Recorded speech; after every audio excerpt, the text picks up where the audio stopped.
Christmas is just around the corner, and are you one of the people that is petrified? Petrified of seeing the in-laws? Are you stressed about having the kids running around and off school for a week or two? Are you financially not in a good place? And is Christmas just getting a bit too much? If the answer is yes, then stay with me, as I'm going to give you 3 strategies that will help you navigate the festive period. Welcome back to the channel. I'm your host, Daniel James, and if you're new here, welcome. So, everyone's excited for Christmas, myself included, but there's always that tendency to overlook the fact that some people really do struggle this time of year. The only reason why I'm so excited about this Christmas is the fact that my girlfriend has a 6-year-old. As we know, Christmas is really all about the kids. For me, it's about spending time with family and catching up with friends. But what if going to the in-laws is your worst nightmare? But this time, it's your turn to go to theirs. You can't escape off to your families, you've got to go over there. Or maybe you're stressed about food. It's such a real thing that people don't talk about. People have such a distorted relationship with food, and that's not necessarily the purpose of this conversation today, but it's just understand that's a real stressor for people. So how do we navigate that? The pressure of buying all the presents. Maybe your payday falls at the wrong time, so there's an extended period without you getting money in. Or even just having the kids constantly, mummy, mummy, mummy, daddy, daddy, daddy, wanting your attention, and you just need that rest. You need that break. So what can we do? Now, the first thing is we need to plan. We need to have a plan, and we need to start to control some of the controllables. So we need to focus more on the things that we can actually control, because what we tend to do is we focus more on the problems. And when we focus more on the problems, what do we see? We see more problems. It goes, oh, I've got to see my mother-in-law, and my brother-in-law, and maybe that, or maybe you go into your own families, and it's like, I've got to see my mum. My uncle's going to be there. And then it starts to snowball. Whereas actually, if we can start to notice, right, the initial problem is your family dynamic, or the in-laws dynamic. Okay, that's the issue. Cool. So we recognize that. We leave that there, and then we can take a step back. Okay, what can I do about this? What can I control in this situation?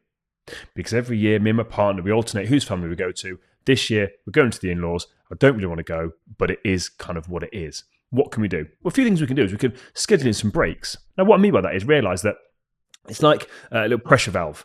That pressure's going to build, and maybe you sit there and you feel your palms getting sweaty, you feel your blood boiling. Okay, anticipate that. And know that maybe you're going to be taking a few extra toilet visits. Now, not to the point where people are questioning if you've got bladder issues, but just realize, even if you don't need to go, but you feel that pressure building, just excuse yourself, go to the toilet, and just shake it off, have a word with yourself, and back in again. Just release that pressure. Or maybe you set clear intentions with your partner, and you say to him, you say to her, hey, can we make sure that we're leaving at 4 o'clock, or we're leaving by this time? It's really important to me. I'm going to do my best to interact, to be really social, but you know how much I struggle. I'd really appreciate it if pretty much on the dot we can make our excuses and leave. So you're communicating what you'd like, but more importantly, why. So it comes to this clear communication. Rather than saying, I want to leave by 4, straight away that's going to get your partner's back up. Was actually you can communicate in a certain way, saying, listen, hey, you know that I struggle. They're like, yeah, I do actually. And I'm going to do my best to show up as the best version of me. That's brilliant. All I'm asking is, can we leave by this set time? That's quite reasonable. Okay, I can accept that. So again, it's just how you position it and how you can sort of leverage that. And also maybe set some talking points. If you know that you don't have much in common, or you don't particularly like to have conversations, because that can also be part of it. Like you just don't like to talk to people. That's fine. But maybe can you get some talking points? Maybe ask your partner, hey, like what kind of stuff can I talk to them about? And then start to do a bit of research that way, because that in and of itself gives you the element of control. You are in control and you can steer the conversation where you want it to go, because maybe the reason why you don't like going to the in-laws is maybe their political views aren't great, or their religious views, and they will try and push the conversation that way. But if you've got a backup place to take the conversation, it puts you more in control. And let's go back to the kids analogy, the kids example. Okay, in that situation, can you plan ahead? Because you're not going to be the only parent in that situation. So maybe can you contact some of your kids' friends' parents and say, hey, listen, you're probably in the same situation as us. Do you want to sort of work out play days where you send little Jimmy over here and we'll send Sally over to you? And then actually gives that parent a day where they can relax, and vice versa. So it doesn't alleviate the whole problem, but on Wednesday, they're going to play with Alison. And then on another day, they're going to play with Billy and whatever it is. So you then know for 3 days they're out doing stuff, but then it means on one day, you've got all these kids to return the favour, but that makes it easy for everyone else. That's a really good way of planning and alleviating that stress. Or if you've got a partner that can you be flexible? If you've got, again, potentially in-laws, if you get on, or your own parents, can you have that conversation ahead of time and say, hey, that gap between Christmas and New Year can get really hectic. The kids are just all amped up on all the chocolate and stuff. Can you help us out in some way, shape or form? Even a couple of hours would be great. But it's realizing when you have that block, do something productive with it. Rather than, I say that, actually, if you just need to take a nap, go and take a nap. Who am I to judge? But my point is, do something. Don't just sit there and be like, I wish I'd taken a nap. Cool, if you want a nap, go take a nap. But it's just focus your energy on practical actions. Focus on actions and solutions and planning rather than worrying about the problem, because that does not help it go away. Second thing we can do is establish some non-negotiables. So, for example, what we want here is with these non-negotiables is to get your needs met. Because over the festive period, schedules can go all over the shop, food all over the shop, and everything just goes to pot. And actually, we can have this 2-week period where we just feel awful. We're not getting our needs met for us that makes us tick and get us in a good place. So can we just plan ahead again to get our needs met and have these non-negotiables? So maybe exercise is a massive thing for you, but with the kids at home and all this stuff, you don't have time to go to the gym. Maybe your gym's hours are so restricted you can't go at the right time. Okay. Well, can you wake up and speak to your partner if that's an option? Can you wake up 30 minutes earlier on maybe 3 days and do a home workout? If you don't have any equipment, can you go for a run? Again, not ideal, but it's better than nothing. So right now, my work schedule is so busy that I don't have the ability to go to the gym as much as I'd like. So I'm doing cardio instead. It is not my preferred preference. I hate doing cardio. However, it gets my needs met and it makes me feel better. Can you do something similar? Not ideal, but it gets your need met. When it comes to the food situation, so again, we know that there's chocolate everywhere. Maybe it's an issue for you. Again, bloating, just not feeling good. Whatever it is for you, whatever that issue is, at the actual either Christmas Day, Boxing Day, New Year's events, whatever it is, and you know that people make food the star of the show, remind yourself that food is not the star of the show, and actually the family environment is the star of the show. So don't put food on a pedestal, number one.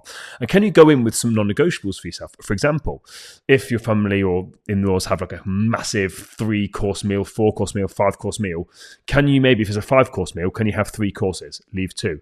If it's a 3-course meal, can you have 2 courses? Meaning starter or dessert rather than both. So straight away, you're going in there with sort of a blueprint and a plan to follow.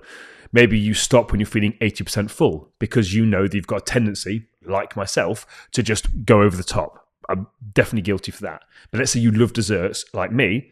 I know when I get to the main course and I'm feeling about 80% full, I stop myself. I don't allow myself to have seconds because I know that actually I love the desserts. So just having these non-negotiables with yourself, and the word here is non-negotiable, meaning you do not negotiate with yourself. You don't try and talk yourself out of it. And anytime that voice comes in to try and get you to negotiate, you're just saying, whoa, listen, that's not what I agreed to myself. Like, we've got a plan. Just have that conversation with yourself. Give yourself a little bit of a pep talk.